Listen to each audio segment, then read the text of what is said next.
Hanumakonda Adalat junction Raj Kumar అనే auto driver passengers కోసం wait చేస్తున్నాడు.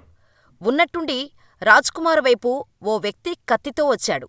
క్షణం కూడా గ్యాప్ ఇవ్వకుండా రాజ్ కుమార్ని కత్తితో విచక్షణారహితంగా కసితీరేలా 15 సార్లు పొడిచి పొడిచి చంపాడు. రాజ్ కుమార్ చనిపోయాడు అని నిర్ధారించుకొని అక్కడినుంచి పరారయ్యాడు. ఈ ఘటనతో అదాలత్ జంక్షన్ రక్తసిక్తమైంది. రాజ్ కుమార్ని చంపిందెవరు? అంత దారుణంగా ఎందుకు చంపాడు? ఇద్దరి మధ్య గొడవలకు కారణాలేంటి? నిత్యం రద్దీతో ఉండే హైదరాబాద్ టు వరంగల్ ప్రధాన హైవే ఈ అదాలత్ జంక్షన్. ఇక్కడే ఆటో డ్రైవర్ రాజ్ కుమార్ని ప్రత్యర్థి ఆటో డ్రైవర్ వెంకటేశ్వర్లు దారుణంగా పొడిచి హత్య చేశాడు. సెంటర్లో రాజ్ కుమార్ ఆటోలో కూర్చొని ఉన్న సమయంలో ఏనుగు వెంకటేశ్వర్లు అక్కడకు వచ్చి రావటంతోనే తన వద్ద ఉన్న కత్తితో రాజ్ కుమార్పై విచక్షణారహితంగా దాడి చేయడం మొదలుపెట్టాడు. దాడి జరుగుతుందని గమనించని రాజ్ కుమార్కు ఏం అర్థం కాలేదు. అర్థమయ్యేలోపే తనపై కత్తిపోట్లు పడి రక్తసిక్తమయ్యాడు. ఎంత పగపెట్టుకున్నాడో ఏమో వెంకటేశ్వర్లు. ఒకటి కాదు, రెండు కాదు, ఏకంగా 15 సార్లు కత్తితో కసితీరా పొడుస్తూనే ఉన్నాడు. రాజ్ కుమార్ కింద పడిపోయినప్పటికీ వదలకుండా ఇంకా పొడుస్తూనే ఉన్నాడు. ఎన్ని పోట్లు పొడిచినా కొన ఊపిరితో ఉన్న రాజ్ కుమార్ని చూసి చివరకు గొంతులో కత్తితో పొడిచాడు వెంకటేశ్వర్లు. దీంతో రాజ్ కుమార్ అక్కడికక్కడే ప్రాణాలు కోల్పోయాడు.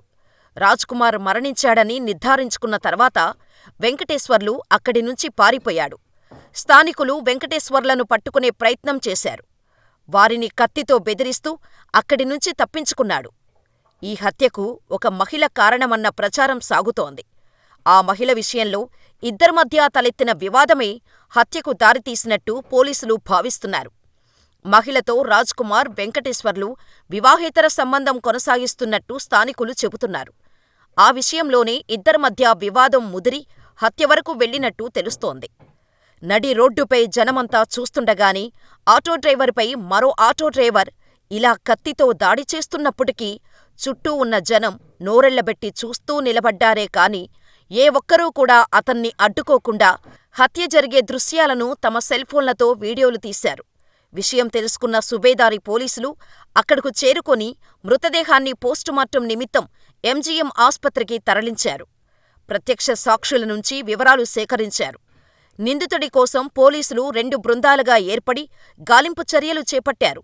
కాగా హత్యకు పాల్పడిన నిందితుడు నేరుగా పోలీసుల ఎదుట లొంగిపోయినట్టు తెలిసింది.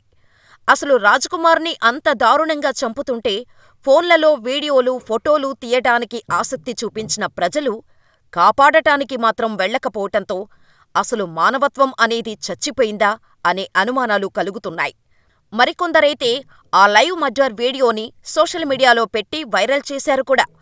అసలు హత్యకు గల కారణాలేంటి? నిజంగా వివాహేతర సంబంధం వల్లే ఇద్దరి మధ్య గొడవలు వచ్చాయా? లేదా ఆటో కిరాయి విషయంలో గొడవ జరిగిందా అనేది తెలియాల్సి ఉంది.